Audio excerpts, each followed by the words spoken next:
Bem, nós teremos então agora as duas intervenções, minha e do Paulo, que a gente pode cronometrar, porque eu falo muito, ele mais ainda, e nós não queremos nos transformar nos expositores, muito pelo contrário. A gente quer só pontuar algumas questões do que foi colocado e abrir para vocês poderem se manifestar. Eu gostaria muito de registrar a presença de algumas pessoas aqui, mas se eu for começar a registrar, eu vou acabar não registrando as autoridades presentes. Mas eu tenho, por exemplo, o professor Eurivaldo, foi meu professor em Botucatu, está aí presente. É um prazer para a gente que ele esteja aqui conosco. É um professor da Faculdade de Saúde Pública que pode contribuir bastante para esse processo. Já contribuiu e pode continuar contribuindo para esse processo. Tem aí o nosso querido médico, colega, Jamil Murad, que é vereador nessa cidade, que pode melhorar muito a questão da saúde na cidade de São Paulo, que precisa, né? Então, são pessoas que, pelo menos para mim, marcaram e marcam, né, que têm atuado bastante na área da saúde, e a gente fica muito contente que elas, com toda a experiência, toda a vivência que eles têm na área, estejam aqui presentes, prestigiando este evento. Além, obviamente, das autoridades do Estado, que eu nem cito para não falar bobagem, né? Mas nós temos aí pessoas importantíssimas da área da Secretaria Estadual de Saúde que estão aqui representando a Mônica, a Fátima e o próprio Zé, a Vera, são as pessoas que realmente carregam a Secretaria nas costas naquilo de mais positivo que tem sido feito no SUS. Mas pegando então aqui a nossa questão, o que nós percebemos é o seguinte: primeiro, nós precisamos ser otimistas, e eu acho que a gente percebeu claramente na fala do Zé, do Dinho, que ele é uma pessoa otimista, tá certo? E que a gente precisa ser otimista. Se a gente olhar, se a gente tiver a tranquilidade de se distanciar um pouco e olhar a realidade, nós vamos verificar o seguinte: o SUS avançou. Não avançou tanto quanto nós gostaríamos que avançasse, porque nós estamos ficando velho e a coisa está indo meio devagar, né? Mas, na realidade, se a gente olhar, começa a perder um pouco a paciência, né? A gente começa a ficar nervoso. Mas, se a gente for olhar a realidade, o SUS avançou muito, né? Avançou muito, quer dizer. Se nós lembrarmos que a tradição do Ministério era ter programas verticais, e cada programa tinha o seu sistema de informação, e cada programa tinha a sua ambulância, cada programa tinha seu veículo, cada programa tinha a sua verba na sua caixinha. Eu lembro disso, que estava em centro de saúde e tinha assim, não, este veículo é da tuberculose, não pode atender AIDS. AIDS é da turma da AIDS, entendeu? Então, quando você estava assim, na unidade, com diversos serviços, e que não... Não se, é varíola? Sou da turma da varíola.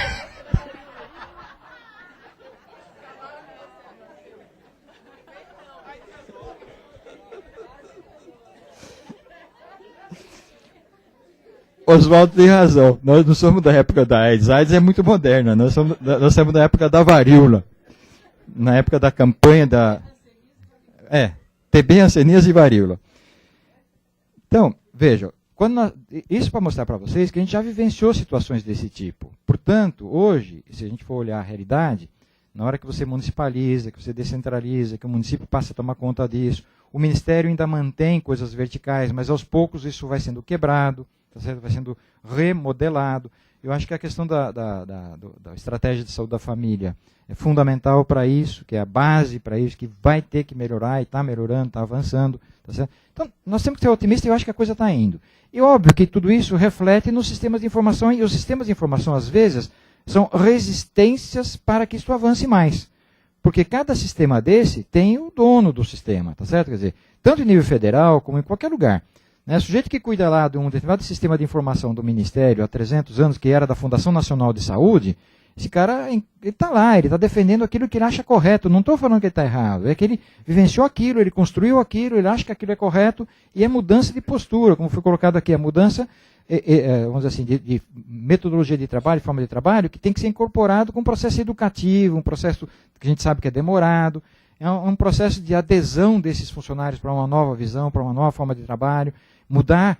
Às vezes a pessoa de tipo de trabalho não é uma coisa muito simples, a pessoa está tão acostumada a fazer daquele jeito que não muda fácil. Então, tudo isso a gente tem que registrar. Tá certo? Eu queria registrar essa questão no sentido de que nós, historicamente, nós estamos avançando. Não dá para negar isso. E vamos avançar mais. Né? Vamos avançar mais. Eu acho que quando você fala em mudar o DataSUS do Rio para Brasília, isso, para quem não é da área, não imagina o que significa isso. É a mesma coisa quando foi mudar o Seixas, pai, meu amigo, colega do Eurivaldo, aí da Faculdade de Saúde Pública, quando o Seixas José Carlos Seixas foi para o Ministério e resolveu mudar a Fundação Nacional de Saúde do Rio para Brasília. Tá certo? Não conseguiu na época. Não era uma coisa tão tranquila. Aliás, historicamente, nem sei como é que depois no final ficou. Mas é uma cultura, uma estrutura, uma coisa muito forte, que você tem até hoje no Rio uma série de serviços do Ministério da Saúde que não vão para Brasília. Tá certo? São coisas assim. O Senado tem o Senadinho no Rio de Janeiro até hoje. O Senado Federal tem o Senadinho no Rio. Né? Faz quanto tempo que já mudou, o Senado mudou do Rio para Brasília? Tá certo? Foi em 50 e poucos anos, tá certo? Tá lá no Rio, tem um Senadinho lá no Rio, tá certo? É um espaço específico dos senadores, é o Senadinho e tal. Então isso é para mostrar que culturas, às vezes posturas das pessoas, têm vários interesses ligados de vários lugares e as coisas não mudam muito fácil, né? Como dizia o nosso grande mestre, professor Lezer, dizia o seguinte: olha, em saúde, Pedro, não se preocupe muito. A questão é o seguinte: nós trabalhamos em saúde pública. Saúde pública se mede de 10 em 10 anos. Não é todo ano, todo mês que vai mudar. As coisas não é assim. Vai mais devagar. É de 10 em 10 anos, você dá uma espiadinha e vê o que mudou. Tá certo? Óbvio que, então, o referencial dele era bem mais tranquilo. Eu já estava velhinho, já tinha desistido da pressa, entendeu? Já estava mais tranquilo. Mas é isso. Então, nosso setor de reorganização dessas questões de serviços, como nós estamos passando no Brasil, com uma experiência extremamente positiva e boa, avançada, é algo que se constrói realmente muito lentamente. Basta ver os outros sistemas universais em outros países, quanto tempo demorou para construir. Né? Pega a Inglaterra, pega os outros países e vê quanto tempo demorou para construir. Bom, então essa é a primeira questão para a gente ficar tranquilo. Em relação aqui em São Paulo, identificada essa questão, que nós estamos avançando, que tem dificuldade, não sei o quê, o que é que nós podemos tirar daqui, que a Beth sempre me pega no pé e fala assim: vocês falam e vão embora para casa e fica tudo igual. Né? Então, o que a gente pode tirar daqui como eventual recomendação para as autoridades competentes, para as pessoas que estão nos seus diversos níveis de poder, que pudessem ajudar nesse processo. Tá certo? O que a gente tira aqui de recomendação que seria interessante que alguém prestasse atenção para fazer aquele tipo de intervenção? Exatamente como o Zé falou. Eu tenho essa situação, eu tenho essa expectativa, eu tenho isso. Bom, o que está amarrando? Aonde é que está pegando? Né? O que está pegando? Né? E a gente percebe claramente, pelo que o Zé falou, pelo que a Juscelene falou, que neste caso a gente está com alguns pés quebrados, mas acho que nessa questão que nós estamos tratando aqui hoje, a principal questão colocada é realmente a questão da existência de profissionais voltados para a área da informação, com formação em saúde pública, e que estejam voltados para esse trabalho de uma forma permanente e com uma certa segurança de emprego. Certo? Que tenha continuidade. Esse processo não dá para mudar de 4 em 4 anos. Tá certo? Então, é preciso ter uma carreira ou uma forma de fixar os profissionais neste campo de uma forma mais permanente. E aí já foi dito aqui na frente. Precisamos voltar a conversar um pouquinho sobre a questão da carreira SUS. Não dá para achar que o município de 5, 10 mil habitantes vai montar uma carreira SUS. Não vai montar. Quer dizer, se o Estado, esfera estadual e esfera federal não tiverem acordo e começar a pensar nessa questão, tá certo? Não são esses municípios, como foi mostrado aqui, pequenos que vão dar conta desse recado. E o município pequeno não tem como manter uma equipe de vigilância epidemiológica, vigilância sanitária, não sei o quê, com equipes grandes, organizadas e permanentes para isso. Porque o dinheiro, o recurso que o município tem não é suficiente para isso. Então é preciso pensar estratégias, talvez, como imaginação minha aqui, como provocação depois para o Zé, para você poder colocar para a Juscelene, até onde o Estado não poderia, junto com o COSEMBS, tá certo, começar a refletir sobre isso na Câmara Técnica lá de Força de Trabalho, de Recursos Humanos, que nós temos no nosso eixo chamado Força de Trabalho. Né? No eixo Força de Trabalho, começar a pensar o seguinte: como é que é possível montar uma estrutura mais permanente na área de informação para todos os municípios da área do Estado de São Paulo? Nós vamos ter o quê? Aquilo que foi colocado aí. Vamos dividir os municípios em tamanho. Olha, o município tem até tal tamanho, a gente recomenda que tenha uma estrutura desse tamanho e o município tenta se virar. Agora, municípios menores, talvez possa ser articulado alguma coisa no âmbito do CGR. Eu não preciso ter um super especialista, tá certo, em mortalidade de matéria, em informação de falar do Oswaldo aí de novo, né, de varíola, tá certo, em cada município, né? Mas eu posso ter uma forma de articular um coletivo, se houver um apoio da esfera estadual, no âmbito de um CGR, onde eu consiga ter 4, 5 profissionais voltados para a análise de informação. E aí, essa análise ela passa a ser uma análise da região e análise por município. Quer dizer, a equipe analisa um município, depois analisa o outro, depois analisa o outro, prepara um material que vai para o CGR e vai para os secretários. Ou seja, alguma estrutura intermediária, tá certo? Que pudesse ajudar os municípios pequenos. Em cada CGR sempre vai ter um município um pouco maior, um município líder que pode estar apoiando esse tipo de processo. Eu não sei se isso é sonho, mas eu acho que se a gente pegar dinheiro que existe hoje para a educação permanente, que o Estado não consegue gastar, que está parado desde 2008, uma parte desse recurso, porque eu vim da reunião do CGE, da CIES ontem, segunda-feira. Fui lá, passei a manhã lá vendo a choradeira de não sei quantos R$1.000 que não consegue gastar, porque é um dinheiro federal que veio, parou no Estado desde 2008, e está aí o COSEMS brigando, não sei o que brigando, e deu um nó. Deu um nó. Por que eles não conseguem gastar? Porque o dinheiro veio para a educação permanente, que veio para o fundo estadual. O fundo estadual pode passar para o município para gastar para a educação permanente. Mas o município de 10 mil habitantes não vai conseguir fazer uma concorrência pública para escolher uma instituição de ensino para dar um curso, não só para ele, mas para ele e para os outros municípios. Porque daí ele não pode gastar o dinheiro junto para os outros municípios. O município não pode executar o dinheiro prestando serviço para outro município. Ou seja, é um nó que não sai. Quer dizer, se o Estado não assume isso e dizer o seguinte, olha, vamos fazer um convênio com as universidades, onde houver universidade pública, vamos fazer um acordo com universidade privada, seja lá com quem for, onde não houver universidade pública. Então, pega o SUS e segue. Primeiro, o público. Segundo, o sem fim lucrativo. Terceiro, está lá no SUS. Procura esses parceiros e faz acordo. Faz acordo no CGR, faz acordo onde tem que fazer, bota dinheiro, concentra esse dinheiro em alguma coisa, que você consiga ter isso que o Dínio falou. Você tenha um problema, eu tenho uma proposta de solução e vou monitorar e ver se isso está dando resposta ou não.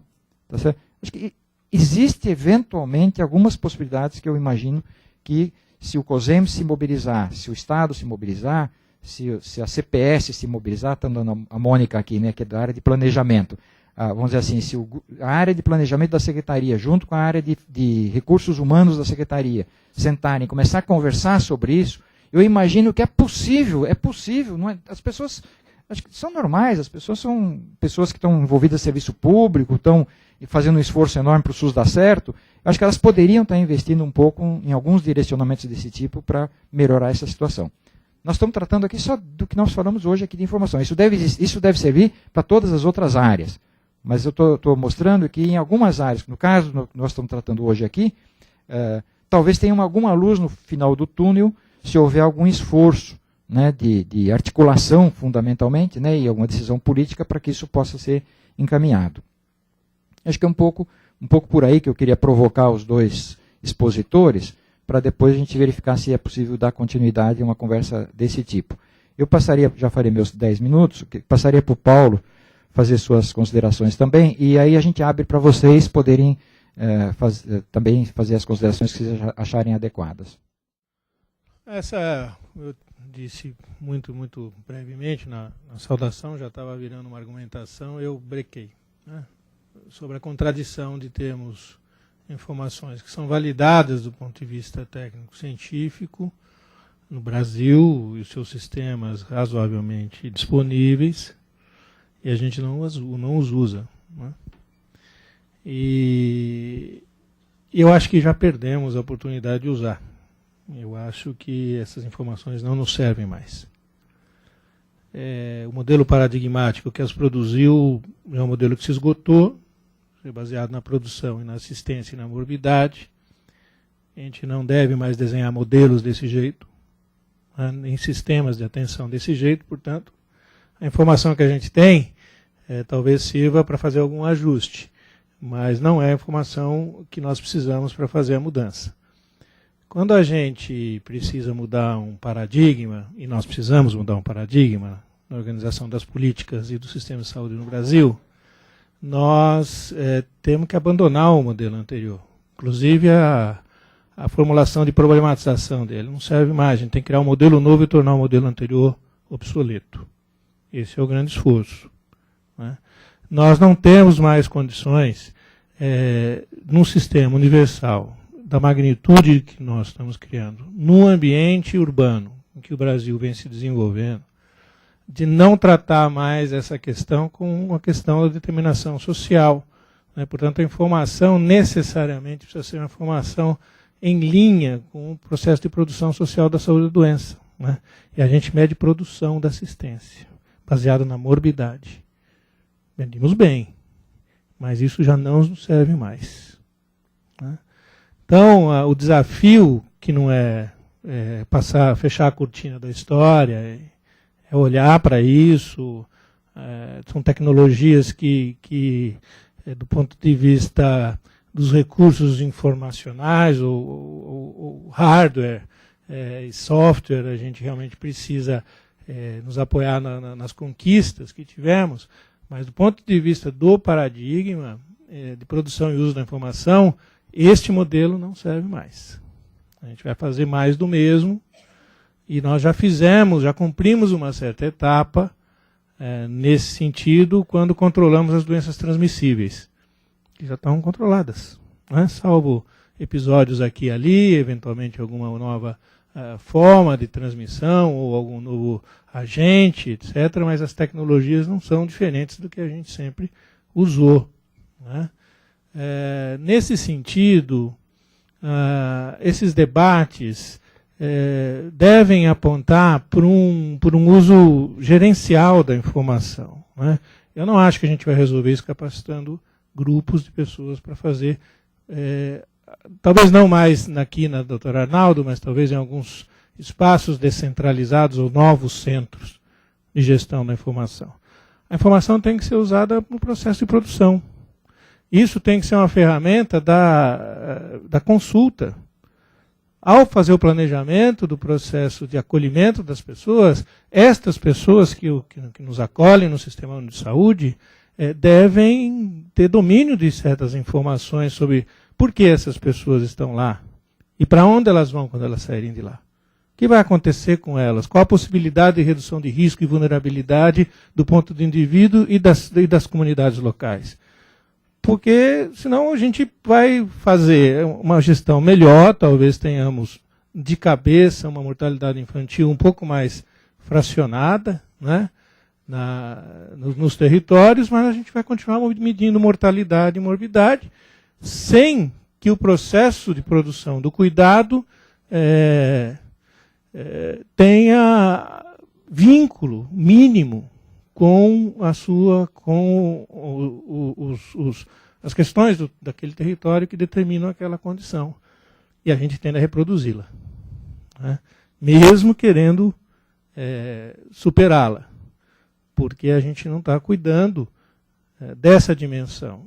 E esta informação, não está disponível, ou pelo menos não está elaborada e disponível para o nível gerencial, para o processo de produção da rede, para quem está acolhendo as pessoas quando elas já ficaram doentes, mas que a gente não quer que fique mais, porque a gente já sabe possível que elas não fiquem mais. Basta ver o quadro de desigualdade no Brasil, não é? A mortalidade infantil, que é tão comemorada no nosso país como queda descendente e constante nos últimos 30 anos, não é? Aprofundou a desigualdade da condição de saúde das pessoas. Ela não diminuiu de uma forma equilibrada no Nordeste e no Centro-Norte do país, em relação ao Sul e ao Sudeste. Ela caiu mais aqui do que lá, né? E por que a gente comemora que em 40 anos de políticas públicas a gente manteve a desigualdade? Não, mas diminuiu, mas aprofundou a desigualdade, né? As pessoas morriam da casa de 150 por 1.000 nascidos vivos no Nordeste, e hoje morre na casa dos 40 por 1.000 nascidos vivos, mas aqui nós temos situações já com mortalidade infantil zerada, né? Há cidades no estado de São Paulo que já zeraram a sua mortalidade infantil. Ah, mas isso é uma outra condição urbana. É isso mesmo, é uma outra condição urbana. E nós vamos perpetuar essa diferença tentando tratar disso com as mesmas ferramentas que nós tratamos o primeiro impacto na queda, que são medidas elementares de saneamento e cuidado para que a pessoa sobreviva no seu primeiro ano de vida, aquele cidadão, aquela cidadã. Então, primeiro, Eu acho que o modelo tem que ser radicalmente revisado nos seus paradigmas. A informação não deve ser mais um instrumento para se qualificar e, de alguma forma, tornar mais científica, do ponto de vista do processo clássico de produção de ciência, para que a gente se fique mais confortável com o que estamos fazendo, né, porque eu acho que nós não estamos fazendo o que deveríamos fazer. E, do ponto de vista da produção da informação, a gente deve começar a trabalhar com percepção do que estamos fazendo. Não só o impacto a partir do processo de produção social, mas também sobre esse processo, e avaliar isso a partir da percepção das pessoas. Né? Inclusive nós que produzimos os serviços de saúde. Nós estamos fazendo o que deveria fazer, é isso mesmo que as equipes, nós estamos avaliando isso na relação com o processo de produção de saúde e doença, que é mais antigo do que os sistemas de gestão de informação. Tão antigo quanto nós estamos de pé nesse planeta aqui, sempre foi assim. Né? E nós aqui, latinos, temos referências importantes na área de produção, nessa área. Né? Dessa vez fomos nós que saímos em relação ao centro europeu. Né? Um cara aí chamado Jaime Breil, que... Cadê o Álvaro, que entrou agora há pouco? Nas aulas que ele dava lá na GV, ele já começava com esse cara, com Jaime Breil. Né? Mostrando que um equatoriano, e outros, mas o Jaime liderou, de certa forma, puxou essa discussão no continente e para fora dele. Então, nós estamos atrasados em relação a um conhecimento que a gente já tem na construção do ferramental para monitorar as nossas ações de saúde. Bom, se a gente for monitorar a nossa produção e a qualidade dessa produção, etc., que também não é para ser jogada fora. Ela tem um sentido no processo organizativo e na alocação de recursos, na tomada de decisão, não tenha dúvida. Né? O problema é que a outra perna está manca, a gente não consegue fazer valer no nosso processo de construção de políticas e seu monitoramento, né, uma convicção que ninguém nesse auditório aqui há de refutar, que é que a saúde está determinada socialmente e a assistência é um pontinho lá no fim do processo, em que a gente desenvolve, evidentemente, vamos nos desfazer disso, mas não é isto que vai mudar a distribuição da saúde no conjunto da população, e não é isso que vai mudar o processo de manutenção, como desenvolvimento, em que as pessoas passem por essa vida menos vulneráveis do ponto de vista dos coletivos e com menos riscos do ponto de vista dos indivíduos. Agora, aqui e ali a gente não vai conseguir evitar, mas trabalhar sobre isso é fundamental. Acho que a informação tratada vista deste jeito, sobre um novo paradigma, ganha uma dimensão mais importante ainda do que ela já tem. E acho que é isso que a gente deve problematizar no nosso conjunto de ferramentas e no nosso processo de formulação de estratégias políticas e alocação de recursos.